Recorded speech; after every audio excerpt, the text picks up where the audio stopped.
Bonjour à tous et bienvenue à Loin de Sans Foot, saison 3, épisode 30. Olivier Bratt avec vous en compagnie de Jean Gounel et Sidney Fowell. Messieurs, comment ça va? La question, elle est à toi, petite semaine. Hey, écoute que je m'attendais à quelque chose de plus tranquille que ça au cours des derniers jours. Je m'en plains pas parce que c'est excitant, évidemment. C'est décevant pour le principal intéressé, mais ce qui a retenu l'attention, et on va en parler tout au long de l'émission, là, on va faire très pointu aujourd'hui sur l'Impact de Montréal parce que Rémi Garde a été démis de ses fonctions mercredi. Adresse à la presse de Kevin Gilmore et de l'entraîneur. On va l'appeler comme ça. On ne dira pas intérim, on ne dira pas entraîneur-chef permanent, mais on va l'appeler coach Wilmer Cabrera qui prend sa relève. Cette conférence de presse-là était jeudi. D'abord, je veux commencer par le B.A.B.A. On va commencer par toi, Jean. Tes impressions sur ce congédiement-là? Je suis pas surpris. Je suis pas surpris parce que non seulement les résultats, absolument pas, en particulier les 3 derniers. Le dernier samedi, parce que là, on va même pas en parler de ce match-là, mais celui de samedi passé a fait particulièrement mal. Il reste 30 minutes, tu mènes 3-0 à la maison contre une équipe qui est au mieux moyenne et tu fais 3-3. Aïe aïe. Ouais, bon. Ce qui est amusant, c'est que tout de suite après, je dis tiens, on va avoir un sujet de discussion pour Loin de Sans Foot parce qu'on va un petit peu parler de la façon et de la disparition d'un certain art défensif. Et, parce que c'est vrai qu'on va dire ça arrive souvent à MLS. Bon, ça arrive assez régulièrement, c'est vrai. Pourquoi? Enfin, il y avait tout un débat là-dessus. Tout ça, c'est parti. Pour en revenir à Rémi Garde, bon, c'est certain que les résultats n'allaient pas, mais je crois que derrière, il y a une discussion qui est pas simplement latente, qui a déjà été évoquée depuis plusieurs semaines, voire quelques mois. Vers quoi on allait? Qu'est-ce qui se passait depuis 18 mois maintenant, un petit peu plus même? Quel concept, quelle idée derrière? On reste sur un point d'interrogation. Reste qu'il y a quelques semaines à peine, on parlait de Rémi Garde comme de la pierre angulaire de ce qu'on allait bâtir pour le futur. En ce sens-là, toi, Sid, as-tu été plus surpris que Jean? Ah oui, non, extrêmement surpris Surpris tout court ou surpris que ce soit cette semaine? Surpris que ce soit cette semaine. Non, limite, je dirais surpris tout court parce que je pars du principe que c'était une période très intéressante pour l'Impact de Montréal et très intéressante aussi pour Rémi Garde et son staff. Et je pense que... Tu dis intéressante pourquoi? Parce que la fin de saison, il te reste... Ben là, on est rendu à 7 matchs, 5 à domicile. Tu as les nouveaux joueurs qui sont arrivés. Tu peux compter sur eux, c'est en ce sens-là? Exactement. Ouais. Je pense qu'on en a parlé à plusieurs reprises au podcast. Un ménage qui a été fait, des renforts très intéressants qui ont été amenés, 5 matchs à domicile sur les 6 derniers, une finale à jouer contre Toronto. Je pense que tout était aligné pour passer une très belle fin de saison. Mais l'as-tu senti de Rémi Garde, ça? Mais je te dirais que j'ai pu assister à l'entraînement de mardi, son dernier entraînement d'ailleurs, où il parlait de l'intensité mise à l'entraînement, de vouloir voir une équipe qui relève la tête après la remontada de Dallas et une équipe positive pour ces moments à vivre, pour ce dernier sprint final. Il parlait effectivement on vit pour ces moments-là et je trouvais une personne qui était beaucoup plus positive que j'aurais pu croire, pas abattue par la situation et pour tous les efforts qui ont été mis pour arriver à ce point-ci de l'année, je suis surpris, quasiment même au-delà même du timing, et quelle que soit la situation sportive dans laquelle il était, et même dans la situation contractuelle dans laquelle il était, je suis surpris quand même comme de la décision qui a été prise. Moi, ce que je retiens, parce que c'est intéressant tes commentaires par rapport à l'entraînement de mardi, en même temps, peut-être qu'il y avait un certain feeling que le coup près n'était pas loin, puis que là, c'était important d'envoyer un message un petit peu plus inspirant. Parce que même depuis l'annonce de Boyan, on n'a pas senti que Rémi Garde était particulièrement excité par la fin de saison. Et ça, je peux le comprendre d'un point de vue personnel, parce que sa situation contractuelle était difficile. À partir du moment où, au mois de mai, on n'a pas voulu exercer l'option en vue de l'an prochain, déjà financièrement pour lui, pour sa famille, c'est un coût dur, parce que tu sais que cet argent-là qui était important comme contrat, tu ne l'auras pas. Mais là, tu te mets à te questionner aussi sur la suite. Et sachant que depuis le moment, puis là, c'est un peu approximatif, mon affaire, mais j'y vais avec le mois de mai. Depuis le mois de mai, je pense que c'est 11 matchs joués par l'Impact, 3 victoires seulement. sachant que c'est à peu près à ce moment-là où on a confirmé qu'on n'exerçait pas l'option. Tu sais, il y a quelque chose qui s'est brisé là, et c'est là où si tu n'avais pas l'impression que tu allais t'entendre en vue de l'an prochain, bien, laisser le bateau couler, tu n'avais pas l'impression que Rémi Garde avait pas la volonté, parce que tout le monde a la volonté de gagner, mais vraiment le feu sacré pour inspirer ses troupes. Bon, c'est pas quelqu'un qui le communique de toute façon. Non, c'est un gars qui communique très bien, mais le feu sacré un peu moins. Ouais, on n'a jamais vu taper sur la table et wow, sauter en l'air. Ben, j'aimerais ça que tu jases avec les 4e officiels de MLS, Ouais, et j'aimerais ça savoir ce qu'eux auraient à dire à ce chapitre-là. Non, c'est mais vrai. je comprends ce que tu veux dire. C'est vrai. Maintenant, je rejoins un petit peu ce que disait Sidney. Quand je dis pas surpris, c'est simplement dire, OK, il y avait quelque chose dans l'air, il y avait quelque chose qui se passait, mais c'est vrai que le contexte faisait un petit peu penser que non, c'est probablement pas le bon moment, on va revenir encore au recrutement, on va revenir un petit peu à la façon dont le club semblait durant l'année avoir cherché à mettre un petit peu de l'ordre dans toutes ces affaires. On a pris quelques pas dans la bonne direction Voilà. quand même cette année. Là. Le calendrier qui est faisable, qui est tout à fait faisable. Oui, mais finir un match, tu sais, je veux dire, c'était faisable en fin de semaine passée aussi. Ouais, et c'est là où Rémi Garde qui fait pas ses 3 changements encore, qui envoie une pointe à Balou après le match que moi j'ai trouvé petite pour un entraîneur de la trempe de Rémi Garde. Pas t'acharner parce que le mot est trop fort, mais prendre la peine de souligner le fait que tu es déçu de Balou. Je sais pas ce que tu en penses, Sid, mais tu as tellement d'autres dossiers à aborder. Il y a tellement d'autres problèmes dans ton équipe, à commencer par les corners, sur lesquels Wilmer Cabrera a d'ailleurs travaillé fort à son premier entraînement. Oui. Mais d'utiliser cette occasion-là pour envoyer une pointe à Balou, d'abord, je trouvais pas ça juste envers le joueur lui-même, même s'il n'est pas sans reproche, mais c'était aussi peut-être une pointe au club dans son ensemble en disant ben moi c'était pas un gars qui je trouvais particulièrement intéressant, puis on se retrouvait encore à couteau tiré avec le recrutement. Oui, tout à fait. Balou, j'ai pu assister à ses premiers entraînements et voir qu'il était physiquement apte à jouer. Et j'étais très surpris de voir que finalement, ça a été le dernier des nouveaux à avoir été utilisé donc, contre Dallas. Et je crois qu'effectivement, dans les processus de recrutement, on l'a bien senti, Rémi Garde n'était pas l'homme central. Je pense que tu en avais parlé avec le 2e numéro 8 qu'il souhaitait avoir et qu'il n'avait pas eu. Il y a eu tout sauf ça. Exactement. Ouais. Et que l'opportunité de Boyan s'est présentée, que lui, il a été mis au courant quasiment quand c'était fait, on peut presque dire ça.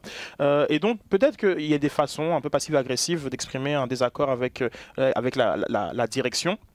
Ceci étant dit, c'est très son style à Rémi Garde de mettre les joueurs face à la responsabilité et donc de pointer les joueurs. Oui, mais attends. Il y a deux façons de le faire. Maxi Urruti, Saphir Taider plutôt cette année qui dit publiquement moi je suis pas à 100%, puis quand il y a des courses à faire, des fois je me retiens un peu parce qu'il y a la CAN qui s'en vient et je veux m'assurer d'être disponible pour l'Impact et disponible pour l'Algérie quand la CAN va se présenter.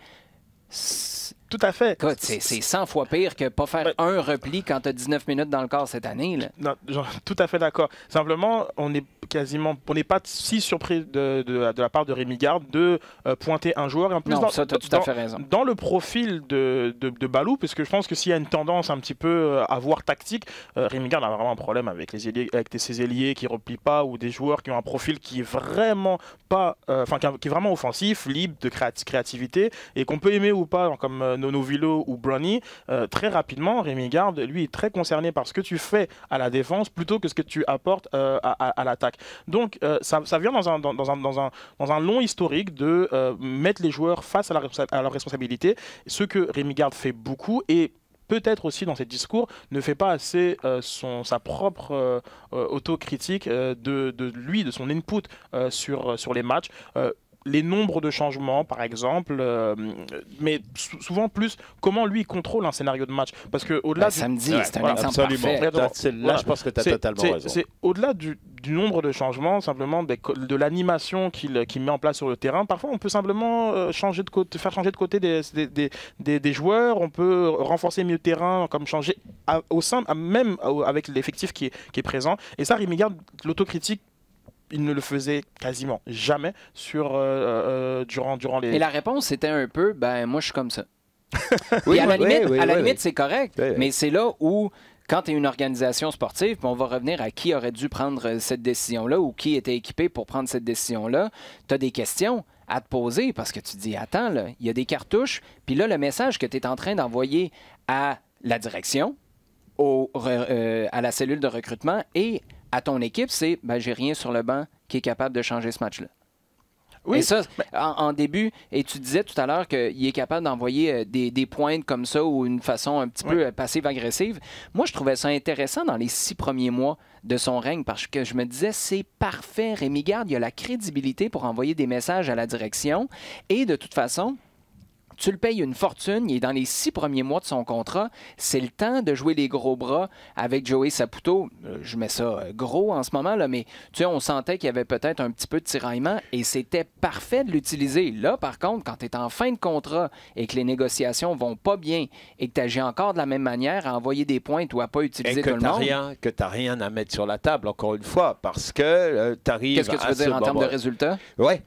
Et de progression, parce qu'on parle quand même d'un projet, j'en viens à la même chose, mais un projet de jeu depuis qu'il est là, ça fait plus de 18 mois, on est toujours à se poser des questions. Le fond de jeu, disons-le, là, est plus intéressant. Il y a des jeunes qui ont été intégrés, ça c'est beaucoup plus intéressant. Par contre, on parle de philosophie, puis quand j'ai entendu Kevin Gilmore il y a 2 semaines, j'ai eu l'occasion de m'entretenir avec lui, qui me dit, moi ce que je veux, c'est une équipe excitante sur le terrain. À ce moment-là, j'ai eu une cloche immédiatement en tête en me disant, mais t'as pas le bon gars, là. Oui, parce que les matchs ont été ternes cette année. Tu es allé chercher des résultats en début de saison et avec le début de calendrier que tu avais, l'absence de Nacho Piatti, ce que Rémi Garde a fait en termes de résultats comptables, c'est extraordinaire. En termes de spectacle, par contre, tu as juste à regarder les estrades au Stade Saputo. Tu es là match après match.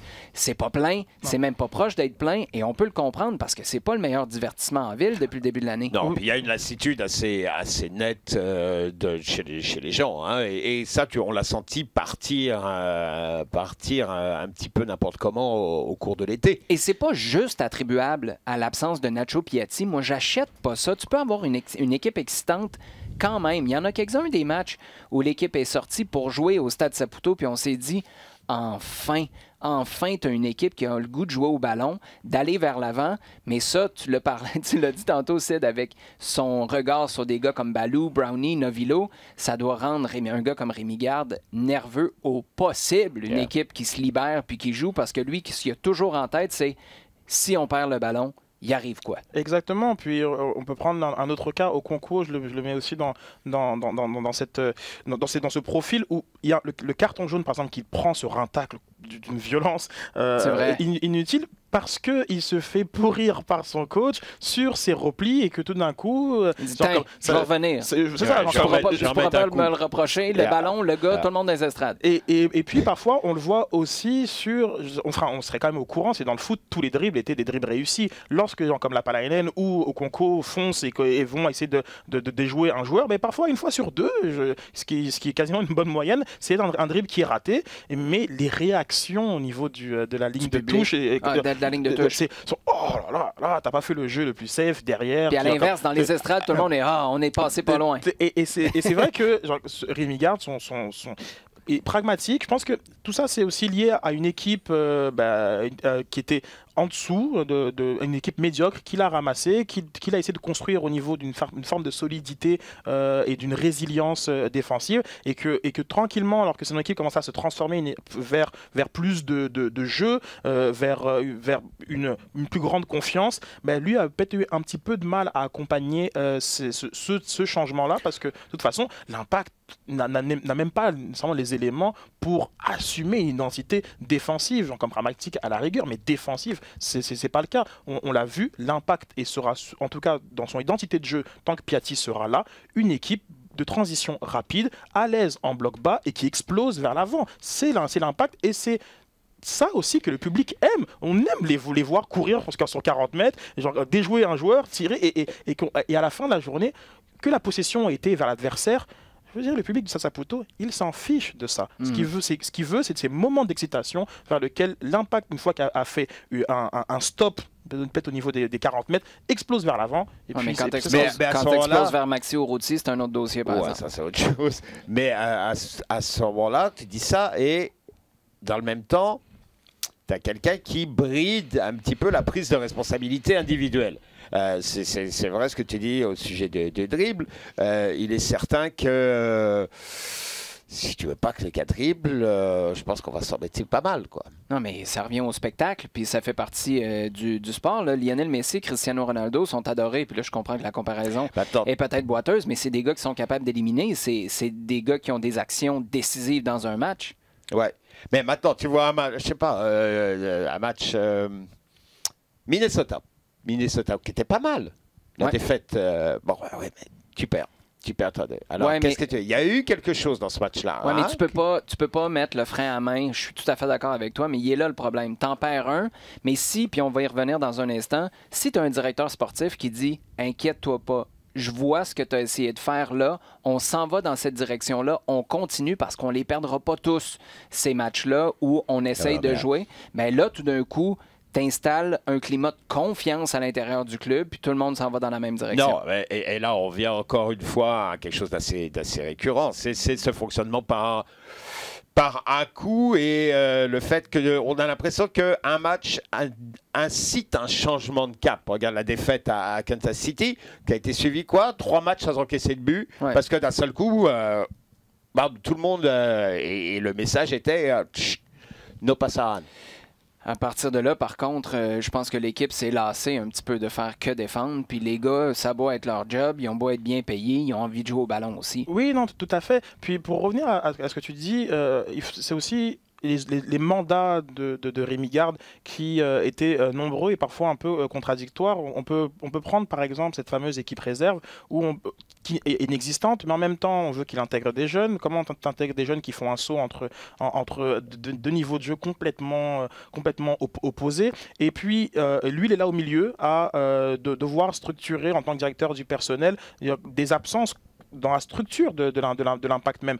Et lorsque le président, enfin maintenant propriétaire uniquement, dit que simplement que l'objectif c'est faire les séries, et que le président nous parle de spectacle, et à côté tu as un coach qui se dit mais ok, moi genre, comme mon objectif c'est quoi? Genre, Ouais, mais c'est là qu'il y a un overlap qui a fait mal. Et je comprends que les gens se disent, bon, c'est un 6e entraîneur en 8 ans, mais c'est quand même juste la première grosse décision de l'ère Kevin Gilmore, qui n'est pas celui qui a donné l'énorme contrat à Rémi Garde. Ça, c'est un facteur important à considérer. Et c'est là où tu te retrouves avec un peu d'incohérence entre ce qui avait été dit à Rémi Garde au départ et maintenant les attentes d'un Kevin Gilmore. Oui, tout à fait, parce que je pense que le gros éléphant dans la pièce, c'est effectivement le contrat de Rémi Garde. En termes financièrement, c'est un non-sens pour l'Impact de Montréal, pour ce qui est, et puis pour les résultats sportifs. Mais je crois que Si Garde était ne serait-ce que sur le double de ce que Mauro Biello gagnait à l'époque, Rémi Garde, on n'en parle même pas, là, il est ici pendant 5 ans encore. effectivement, Parce que là, il doit être à 5-10 fois ce que Plus Mauro on Biello. en parlait, Olivier, son staff. c'est plus le staff qui a du personnel, d'expérience, de renommée, que tu t'embarques là-dedans. chacun, hein, que ce soit du verre ou Bats. mais donc. Et du côté de Kevin Gilmore, des objectifs de rentabilité financière et du spectacle. Puis du côté de Joe Saputo, simplement faire les séries. Mais les séries, c'est plate là, mais ils sont en série, l'Impact de Montréal. Oh boy, ouais, mais combien. Non, mais si tu gardes Rémi Garde là, avec les mêmes tendances que les 8 derniers matchs, t'es fait pas les séries. T'as 5 matchs à domicile. Ouais, mais genre, comme t'étais à domicile, tu gagnais 3-0, Sid, il restait 30 minutes, t'as pas fait ton troisième changement, puis c'est Balou le responsable. Je crois fermement que c'est pas à tous les matchs qu'à la 85e, tu vas prendre un penalty sur une main involontaire de Kroliki et un but Non, sur mais c'est corner. à tous les matchs que t'encaisses sur corner. Ouais, oui. ça, là, quand même. 7 sur les 3 derniers matchs. Effectivement, mais je trouve qu'il y a aussi un facteur bon, chance, c'est peut-être trop, mais c'est une anomalie, genre, ce qui s'est passé à Dallas. Mais c'est pas une anomalie que Maxi Urruti soit encore là.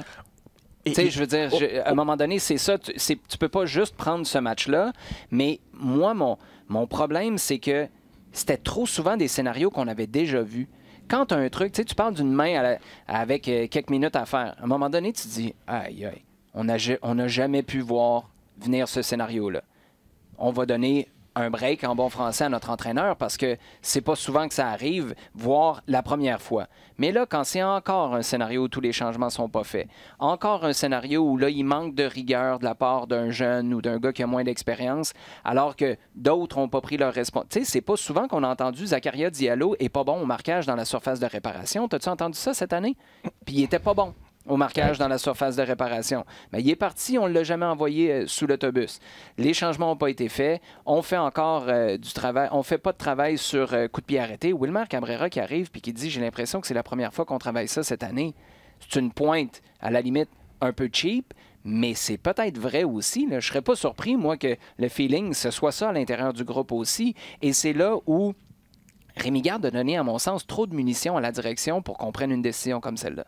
Tout à fait. Après, l'Impact est 7e sur 12. C'est une équipe moyenne / médiocre. Comme tout sportivement, on ne peut pas dire que tout va bien. Et c'est pas du tout ça que je laisse sous-entendre. Simplement, comme je parle, ils sont dans un contexte qui de facto, parce que comme au sport, on voit quand même plus de victoires à domicile qu'à l'extérieur, de facto, ils sont dans un contexte qui leur était plus favorable. Et je pouvais croire que dans ce contexte-là, l'Impact aurait fait ce qu'ils avaient à faire. L'impact, comme on parle d'une équipe, finalement, en termes de points par match, qui n'a pas beaucoup évolué. Comme ils ont surperformé en début de saison à l'extérieur, sous-performé dans la période des compétitions internationales, environ comme mai-juin. Mais à côté, on a tout un paquet d'équipes qui n'ont pas fait mieux, mine de rien. On parle des New England, des Toronto, des Orlando, qui sur la même période, n'ont pas distancé l'Impact. Si l'Impact est encore là où il est, c'est aussi qu'il faut le comparer à d'autres adversaires qui n'ont pas mieux, puisque ce sont des équipes tous moyenne / médiocre. Oui, bah, tu parlais, on vient au point par match, c'est dans lequel pour l'instant l'Impact est juste en dessous de la barre. Hein. Mais c'est vrai qu'à un moment, on pouvait... parce que Toronto, qui est l'adversaire de l'Impact en fin de semaine, est à 34 points, mais avec un match en main sur l'Impact. C'est ça. Mais c'est vrai, comme tu dis, il y a un surplace total de toutes ces équipes qu'on voyait juste derrière pendant un moment, et on disait waouh, eux ils ont 3 matchs en moins, eux ils ont 2, eux ils ont 4, et on disait waouh, ça c'est pas très beau. Et effectivement, il y a eu un énorme surplace. En tout cas, personne n'a vraiment passé la vitesse supérieure. C'est vrai que tu disais que finalement, l'Impact pouvait y arriver très bien avec un calendrier qui, mais les gars, tout était pas mal. On le voyait pas venir, le scénario. Tu as Toronto là-bas. Après ça, tu as Marc Dos Santos et Maxime Crépeau qui débarquent au stade. Oh boy, Sid, je te trouve enthousiaste. Je trouve que tu étais positif en tabarouette. On va prendre quelques questions, les gars, si vous le permettez. Francis Côté nous parle du président de l'Impact et nous dit « Kevin Gilmour a paru comme un vendeur de chars usagés aujourd'hui. Un peu sévère. Il me semble déjà dépassé par la vitesse des événements. Et pourquoi est-il en charge de congédier un entraîneur? Il a admis être limité en termes de soccer. Alors, pourquoi lui? » Ça, c'est un point intéressant souligné par Francis, dans le sens où, à son arrivée, Kevin Gilmour a été très clair. Je ne vais pas me mêler des dossiers sportifs. Ceci dit, à ce moment-là, je pense qu'on ne s'attendait jamais à ce que ça vire mal avec Rémi Garde. Et lui, c'était, Garde, la stabilité en attendant qu'on complète l'organigramme sportif du club.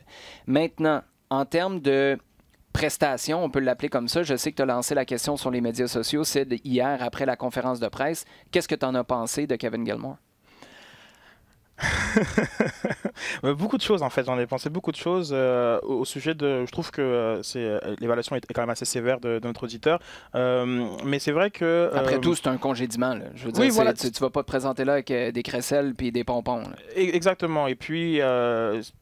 si c'est pas lui qui le fait, qui d'autre? Il n'y a pas de directeur sportif. Joe Saputo a indiqué à plusieurs reprises qu'il prenait du recul par rapport à la gestion de l'équipe. Si c'est pas Kevin Gilmour qui le fait, il n'y a personne d'autre dans l'organigramme qui peut le faire. Donc je suis pas surpris que ce soit lui.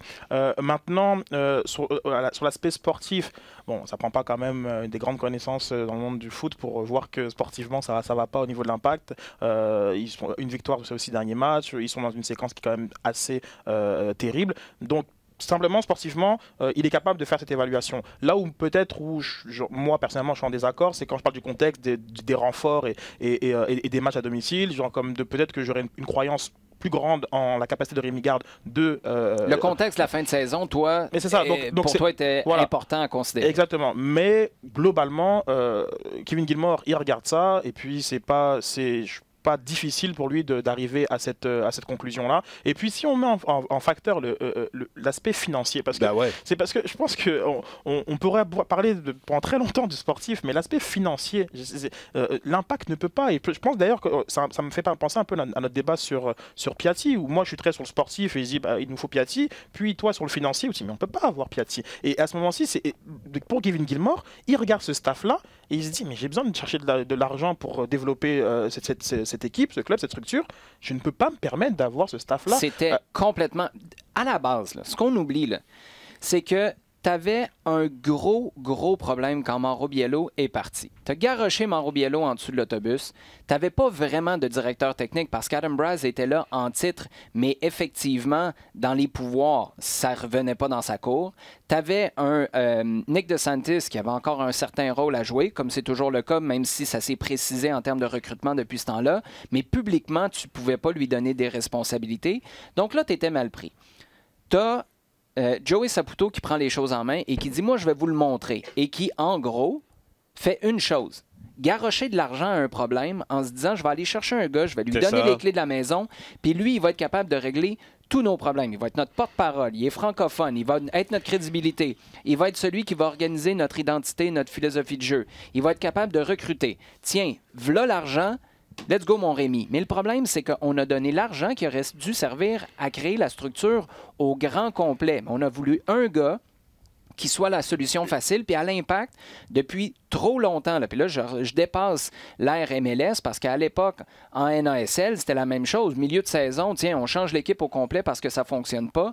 Garrocher de l'argent à un problème sur le long terme, ça ne fonctionne pas. Et là, Kevin Gilmore est arrivé, a ouvert son laptop, son fichier Excel, puis il a dit « C'est quoi ce poste budgétaire-là? » Bien ça, c'est les coachs. OK, mais tu me dis qu'on est 11 millions dans le trou à chaque année. Comment on peut dépenser autant d'argent, sachant qu'au moment, en plus, où tu as engagé Rémi Garde, tu disais sur tous les toits, c'était Richard Legendre qui le faisait à l'époque, notre objectif, un de nos premiers objectifs, c'est d'atteindre la rentabilité. Première chose que tu vas faire, c'est dépenser, claquer des millions sur Rémi Garde et son staff. Sportivement, ça se défend. Financièrement, c'était complètement irresponsable. Non, mais c'est ça, on arrive toujours à la même chose, qui est de dire... Il y a d'un seul coup une décision qui est prise de mettre un paquet d'argent, mais qui n'est jamais faite au-delà de... C'est à chaque fois une vision à court terme. Exactement. Il n'y a rien qui a été fait. Est-ce qu'il y a quelque chose, et là, effectivement, on peut parler depuis des années et des années, est-ce qu'il y a quelque chose qui a été fait pour faire progresser, pour mettre en place quelque chose de durable, de consistant? Non. Non, et ça peut être un coup sur tel ou tel joueur, parce que ça on l'a vu. Là, d'un seul coup, ça a légèrement changé. On est parti sur un entraîneur et sur un staff. Ce qui aurait permis de penser, OK, là on s'en va vers un peu plus long terme, sachant très bien qu'un entraîneur et son staff ne sont pas non plus là pour 10 ans. Mais c'était un premier pas vers quelque chose. Or, ça n'a pas été suivi de quoi que ce soit d'autre. Si tu avais eu un directeur sportif, et d'ailleurs, c'est la question de François Chirichillo qui dit « On parle de directeur technique à Montréal, mais serait-il le temps de parler d'un directeur sportif plutôt? » Bon, on va les mettre dans la même catégorie. François continue en disant « Rémi Garde paie la note à cause du mauvais jeu défensif inexistant et désordonné et parce qu'il devait s'occuper du recrutement en plus. » Bref, ce qu'on comprend, c'est que Rémi Garde avait trop de chapeaux et le simple coaching, ben, il ne pouvait pas se concentrer là-dessus. Personnellement, je partage l'opinion de François, mais là où je me pose la question, c'est à quel point Rémi Garde aurait bénéficié, il n'aurait peut-être pas toujours aimé ça, mais à quel point il aurait bénéficié d'un directeur sportif qui aurait pu le challenger et dire là, Maxi Urruti, explique-moi. Ouais, ça aurait été une belle discussion, mais par rapport à... Non, mais qui pouvait faire ça? Les médias l'ont fait, puis à un moment donné, ben Maxi, ça va au-delà des statistiques. OK, je comprends, mais là, à un moment donné... Puis rapidement, on est renvoyé à l'opposition avec Anthony Jackson-Hamel, donc on arrive à un dialogue de sourds. Mais effectivement, je pense qu'on parle de bénéficier d'une structure. Ben, quand la Silla Palainen débarque à Montréal, c'est ça les bénéfices d'une structure où Rémi Garde n'a pas à réfléchir, à trouver une jeune perle finlandaise pour venir aider l'Impact. Et puis je pense que là, il est rendu à 4 buts déjà. Donc Rémi Garde a eu trop. Ceci dit, de ce que je comprends, je pense que Rémi Garde a travaillé fort. Une fois que la structure l'a mis dans son assiette, il a travaillé fort pour dire oui, c'est exactement le genre de profil que j'aime. Et c'est là où le mix d'un bon entraîneur qui a un œil pour ce que lui recherche en fonction de ses valeurs et une structure qui est capable de lui fournir des options valables, mais c'est là que ça fonctionne. Lapalainen, tu as tout à fait raison, c'est un exemple parfait. Tout à fait. Puis c'est vrai qu'au final, je suis d'accord, il a trop de chapeaux. Et puis lorsqu'on regardait, effectivement, il fait aussi des erreurs et ces erreurs-là lui ont coûté. Mais après, le problème étant que dans le contexte dans lequel il est embauché, c'est sa job de le faire. Dans le contexte dans lequel on arrive, il est embauché, il n'y a pas de président à l'Impact de... Il n'y a pas de président. Genre comme c'est Joe Saputo qui est encore président de l'Impact de Montréal quand il est embauché. Là, Joe Saputo prend du recul. On embauche à fort prix aussi Kevin Gilmore. Donc, on est dans ça aussi, ça embarque dans le fichier Excel en passant. Et dans le fichier Excel, il n'y a peut-être pas de nom qui est attaché au directeur sportif, mais il n'est pas sûr qu'il y a un montant qui est attaché à ce directeur sportif-là. Donc, on est dans un contexte qui commence à être très différent de... Peut-être la moitié de Walter Sabatini. Effectivement. Donc on est dans un contexte qui est très différent et puis tout d'un coup là on évalue peut-être un peu plus de façon un peu plus étroite ce que fait Rémi Garde et on se dit bon ok donc ce joueur-là, ce salaire-là, genre comme cette décision sportive-là et là on se dit ben, au final ça ne vaut pas l'investissement financier qu'on a fait sur le staff de Rémi Garde.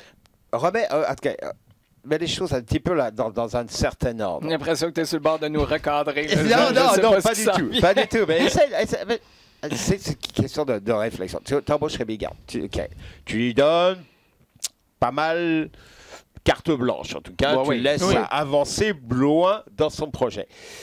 Écoute, qu'est-ce qui se passe quand tu lui dis bon, maintenant, on va se mettre un directeur. Pour que Nick DeSantis ait moins de responsabilités et soit vraiment loin de l'équipe, c'est parce que tu as donné beaucoup de responsabilités à ton coach. Ben oui. Mais d'un seul coup, qu'est-ce que tu fais? Tu lui dis, bon, on va te mettre un directeur sportif maintenant. Mais c'est pour ça que moi, j'ai toujours pensé que Philippe Lafroy, c'était le gars parfait parce qu'il n'y aurait pas été une menace pour un gars comme Rémi Garde. Amène Marco Di Vaio, par exemple. Alors, ça ne marchera jamais. C'est impossible. Ça ne marchera jamais.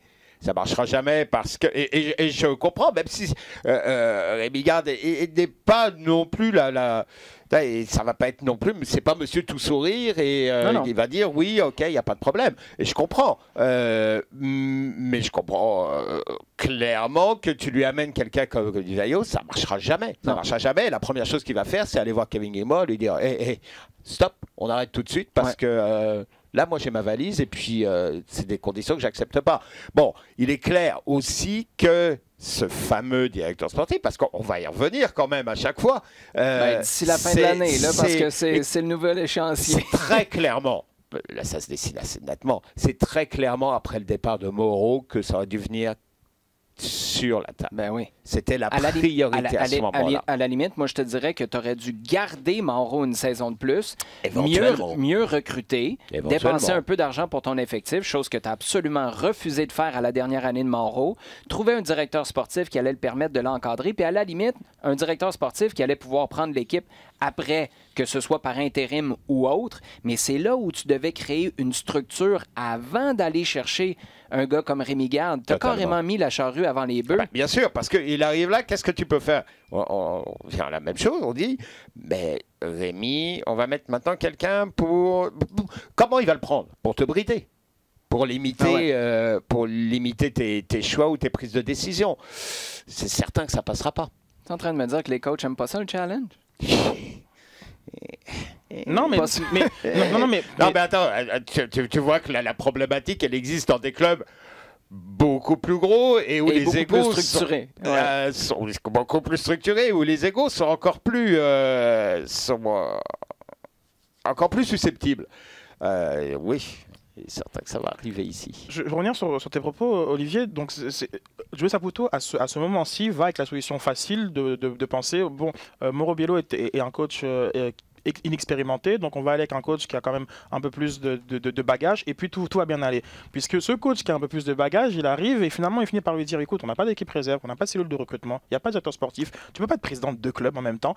Et tranquillement ce message-là, qui est un message que peut-être comme qu'il aurait pu lire depuis son entrée en MLS en 2012, mais ce message-là résonne avec Joe Saputo et commence à mettre en place finalement tout ce qui a besoin d'être mis en place pour pour évoluer dans cette MLS. C'est peut-être ça le leg de Rémi Garde. Je l'avais pas vu comme ça, mais d'avoir fait partie peut-être ou d'avoir amené une crédibilité qui a engendré une transition comme l'arrivée de Kevin Gilmore, au final, c'est peut-être pas sportivement la plus grosse contribution de Rémi Garde. Persuadé que c'est pas sportivement parce que c'est la seule personne qui a réussi, en tout cas, comme je l'estime, à faire comprendre à Joe Saputo que un club, ça prend une structure, ça prend pas. Qu'il était temps de passer à autre chose. Exactement. Qu'il était temps de gérer ça et de regarder ça comme un club professionnel en 2019. Exactement, et puis, mais au final, il a creusé un peu sa propre tombe parce que dans ce contexte-là d'une structure, ce poste budgétaire-là de Rémi Garde ne faisait plus aucun sens, sachant qu'on ne le dit pas suffisamment. Mais en 2020, il n'aurait pas été là, Rémi Garde, dans la façon dont les négociations... Non, c'est ça. Et c'est pour ça qu'on tire la plug là plutôt qu'à la fin de la saison. Oui. T'es Kevin Gilmore. Tu te rends compte là, que ce soit parce que Joey Saputo dit « Moi, je libère pas cet argent-là » ou parce que tu as vraiment le feeling en fonction des négociations qu'on ne trouvera pas de terrain d'entente, mais tu peux pas laisser courir jusqu'à la fin de campagne. Parce que si, déjà depuis le mois de mai, alors que tu as refusé d'exercer l'option sur le contrat de Rémi Garde, les résultats se sont effrités avant que ça devienne presque cataclysmique sur les 8 derniers matchs, ben c'est là où tu te dis ça va pas s'améliorer parce que Rémi Garde, à quelque part, il se sent pas supporté par le club, peut-être avec raison, et ben ça se ressent avec l'équipe. Et c'est là où tirer la plug là, plutôt qu'attendre la fin de saison, moi, à quelque part, je le comprends. Oui, tout à fait. On regarde maintenant la question posée par PM Nollet. Bonjour. Assumons que... Il était mieux de commencer par bonjour parce que la présomption par la suite est fort intéressante. Assumons que Wilmer Cabrera est là seulement pour cette année. Rêvons un peu. Vous êtes Gilmore. Qui voulez-vous aller chercher comme entraîneur? Je veux pas trop qu'on spécule sur le côté entraîneur, mais je veux qu'on passe sur la présomption d'une présence de Wilmer Cabrera pour cette année seulement. Est-ce que pour vous, c'est clair qu'il est là par intérim? Et est-ce qu'il y a vraiment une possibilité de le voir la saison prochaine? Alors oui, il est là par intérim, il est là pour un super stage de 9 matchs, donc 7 en MLS et 2 en championnat canadien, au moins, si plus si affinité. Mais il est là pour cet intérim-là. Et ce qui se passera, c'est à l'arrivée du futur nouveau directeur sportif, son CV sera le premier sur la liste. Si ses accomplissements sportifs plaident dans sa faveur, il pourrait être là sur l'année prochaine. Moi, ça me fait tellement peur, ça, parce que c'est clair que tu vas passer ton jugement sur une lune de miel. Et tu vas être 9 matchs, tu n'en as pas assez pour arriver de l'autre bord de la lune de miel. Donc, moi, je souhaite que Wilmer Cabrera fasse un travail extraordinaire. Je le souhaite pour l'Impact et je le souhaite pour lui. Mais après, si on juge là-dessus, sachant que tu as pris ta décision en 48 heures, tu as rencontré un gars qui, comme par hasard, avait été congédié il y a 2 semaines par un gars qui était jadis chez vous, Matt Jordan. Qui est maintenant en charge à Houston. Je trouve que c'est des raccourcis de chez raccourcis pour le long terme. Pour le court terme, je pense que ça se défend, mais de dire ce qu'on voulait d'abord et avant tout, c'est de l'expérience MLS. À ce que je sache, Frank Lopez en avait de l'expérience MLS, puis on sait comment ça s'est passé. Oui, je crois que c'est l'expérience MLS. On en parle et elle est essentielle. Surtout pour quelques matchs comme ça où tu n'as pas le temps de travailler sur quoi que ce soit, mis à part retaper un petit peu l'énergie qu'il y a à l'intérieur de ton groupe, insuffler de la confiance et préparer en fonction de ce que l'adversaire a à offrir. Puis ça, Cabrera est capable de le faire. Oui, totalement. Il a déjà fait le pompier. Rattraper des bouts de saison ici et là quand il est arrivé à Houston déjà où il a à peu près dans un premier temps ils ont remis les choses à peu près en ordre. Bon, ensuite la deuxième partie a un peu moins bien passé. C'est vrai qu'on peut difficilement le juger sur son passage à Chivas parce que il y avait de l'eau qui rentrait partout. Là, on peut dire qu'il y avait vraiment... Ça allait vraiment mal dans ce club-là. C'est clair. Sur la fin de saison ici, je pense que oui, il y a quelque chose clairement qui est à faire. Il y a un calendrier qui est plus qu'intéressant. Il y a quelque chose à sauver. Mais c'est quoi? Mais je reviens sur le long terme. C'est quoi les chances que, si tu avais eu vraiment du temps, c'est quoi les chances que Wilmer Cabrera, comme par hasard, c'est vraiment le gars que ça te prenait? très faible. Et, Bon, on part de cette non. prémisse-là, on est d'accord là? Ah oui, tout à fait, non, c'est très faible. Puis de toute façon, c'est un vrai concours de circonstances qu'il se retrouve aujourd'hui à être coach d'Impact. Mais on a déjà embauché comme ça. Adam Braz, ça a été un coup de téléphone. On a demandé, vous avez interviewé qui? Ben Adam. On a vraiment aimé ça. On l'a embauché. Ouais. Ça s'est pas super bien Non, passé. mais c'est clairement, tu vois bien ce qui s'est passé. Que les 2 jours, mettons, le match était samedi, la décision a dû être prise quasiment tout de suite. Et après, ça a été du téléphone avec Matt Jordan, hein, très, très certainement. Ça n'a pas été dit nulle part, mais oui, j'ai tendance à être d'accord avec toi. Donc voilà, avoir une évaluation un petit peu, tu penses avec le gars de la situation. On connaît les liens qu'il y a entre Nick DeSantis et Matt Jordan qui ont bossé ensemble pendant des années et des années avant même le passage en MLS. Donc il est clair qu'il y a eu un lien là et que au bout du compte, oui, la position de Cabrera était la proposition Cabrera était intéressante et qu'elle semble être dans l'urgence celle qui va permettre de finir la saison. Si on va aller plus loin maintenant, Sid, mettons on prend la décision, là, on fait les séries, parcours intéressant, puis au mois de novembre ou décembre, on annonce le directeur sportif, on annonce un nouvel entraîneur. As-tu l'impression que ça va mal passer aux yeux du public? Ça va dépendre qui est directeur sportif. Je pense que... Mais tu fais 2 rondes dans la série, là. Cabrera, ça va être Dieu le Père, là.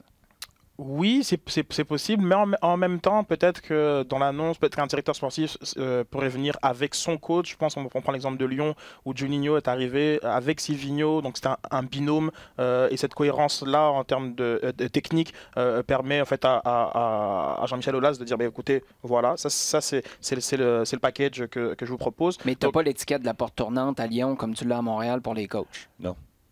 Là, en ce moment, ce dont tout le monde parle, c'est pas première grosse décision de virer un entraîneur de la part de Kevin Gilmore, c'est 6 entraîneurs en 8 ans.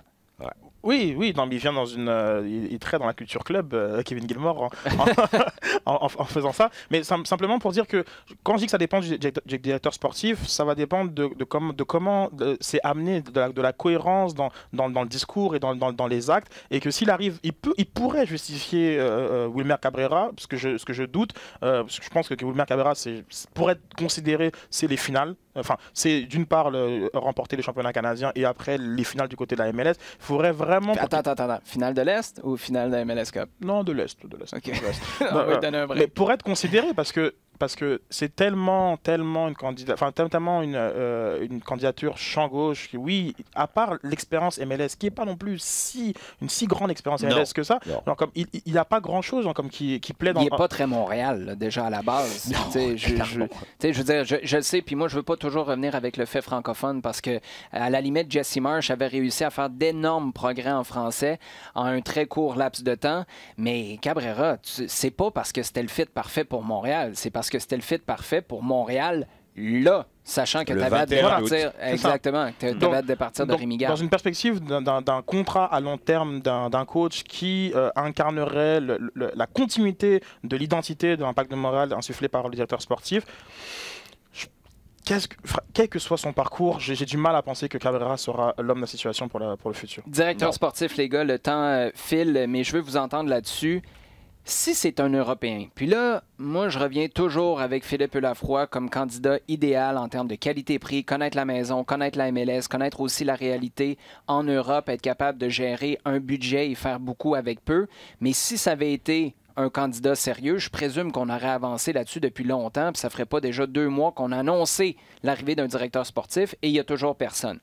Là, si c'est un Européen qui débarque, vous voyez ça de quel œil? Moi, personnellement, ça m'inquiète parce que regardez Rémi Garde, là, avec toutes les qualités qu'il a, ça y a pris une grosse année à s'ajuster. Après ça, il y a à connaître la maison. Ça, c'est un autre dossier. Là, il vient de la connaître comme jamais au cours des dernières semaines. Est-ce que vous pensez qu'un Européen peut débarquer et devenir directeur sportif en MLS? À la limite, tu me dirais entraîneur. Oui, c'est possible. Pas en tant que directeur sportif. Non. Non, ce serait très compliqué à justifier, et surtout avec l'expérience Rémi Garde. Je pense vraiment qu'on va du côté américain. As-tu l'impression que c'est vers ça que l'Impact s'en va ou c'est un souhait de ta part? Personnellement, ce serait un souhait. Moi, mon feeling, c'est que, tu sais, Kevin Gilmore, puis là, je spécule, j'ai aucune info à ce niveau-là, mais Gilmore a pris sa décision dans un vol pour l'Europe pour des meetings. Il va rencontrer quoi? Ouais, c'est une question que j'aurais aimé lui poser parce que c'est effectivement, je pense en Allemagne, c'est ça qu'il disait en conférence de presse. Ce meeting-là est assez intéressant. Pourquoi, comme tu vois, pour un meeting un dimanche en Allemagne. Moi, mon feeling, c'est que c'est un Européen qui s'en vient comme directeur sportif et très franchement, là, autant que combler ce poste-là peut m'exciter, ça m'inquiète, s'il vous plaît. Mais à partir du moment où le critère de la langue et que la case parler l'italien est coché,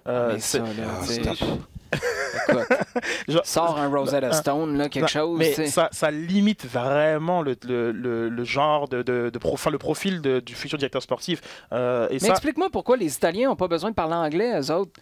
C'est pas à moi de te l'expliquer, mais ça a été mis de l'avant. Et encore une fois en conférence de presse hier, il en a parlé et c'est vrai qu'on s'est un peu tous regardé. Mais comme pourquoi il doit parler italien? Pourquoi et pourquoi effectivement eux ne parlent pas simplement anglais? Donc par rapport à ça, je disais tantôt américain, mais peut-être sud-américain, ça aurait été aussi très pertinent. Mais le point étant que tu aurais du mal pour l'Impact de Montréal de justifier un Wilmer Cabrera sur du long terme, malgré que je pense qu'on ne lui donne pas assez de crédit. Moi, j'ai apprécié sa conférence de presse, j'ai apprécié le personnage. À un moment donné, il a levé le ton et j'ai eu des petits frissons et genre, je me suis dit ok. Il est en train de me chicaner. mais c'est vrai que il y a beaucoup à dire sur l'ère Emigarde, sur son congédiement, mais il faut aussi se rappeler qu'il y a une personne qui l'a remplacé, il faut donner la chance au coureur. Tu l'as dit, il y a eu une grosse séance sur les coups de pied arrêtés. Je vais régulièrement aux entraînements, mais pas tant que ça. Donc, je ne pourrais pas dire si ce n'était pas travaillé avant, mais j'ai pas eu le souvenir d'avoir vu une aussi longue séance sur les coups de pied arrêtés par l'Impact de Montréal et qu'il y a une personne qui a parlé de risque, qui a parlé comme de faire de la place aux jeunes, qui est très conscient de la situation dans laquelle il se trouve. Et pour ça, il y a plus que le bénéfice du doute, je crois qu'il est capable de faire un bon chemin. On a parlé de l'ère Emiga, parlons de l'ère Cabrera, même si éventuellement elle doit s'avérer être toute petite, c'est un pragmatique. D'accord? C'est un gars qui a grandi dans un... Cabrera? Ouais. Ah, mais là, Rémi Garde aussi, là. Ah non, mais c'est un pragmatique qui, à première vue, a l'air de savoir à peu près quoi faire. Comme dit, si je vois qu'il n'y a pas d'autre solution que jouer long, on va jouer long et puis ça va courir. Effectivement, c'est probablement ce qu'il faut pour le moment. Il est certain aussi que c'est pas quelque chose qui va être amené à durer. Donc oui, je pense qu'il est capable de faire passer quelque chose et que c'est pas non plus un choix. C'est pas simplement parce que c'est pas le premier venu simplement. Il y a quand même des compétences qui peuvent faire en sorte que ça fonctionne. Oui, surtout sur le court terme. Écoute, son discours de permettre à son équipe de prendre des risques, ça me rappelle tellement ce que Mauro Biello avait dit à l'époque où Frank Lopez est parti et lui a dit « Moi, je veux qu'on retrouve le plaisir de jouer, le plaisir d'attaquer. » Ça avait été accueilli à bras ouverts dans le vestiaire de l'Impact et très franchement, j'ai l'impression que ça va être la même chose avec le discours de Cabrera. Est-ce que ça va être à bras ouverts seulement pour 2019 ou en 2020 aussi?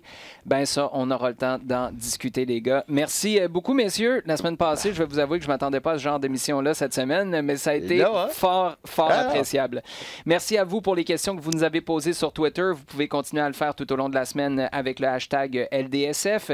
Vous pouvez consulter le contenu sur le rds.ca/balado-diffusion ainsi que sur les applications RDS et iHeartRadio.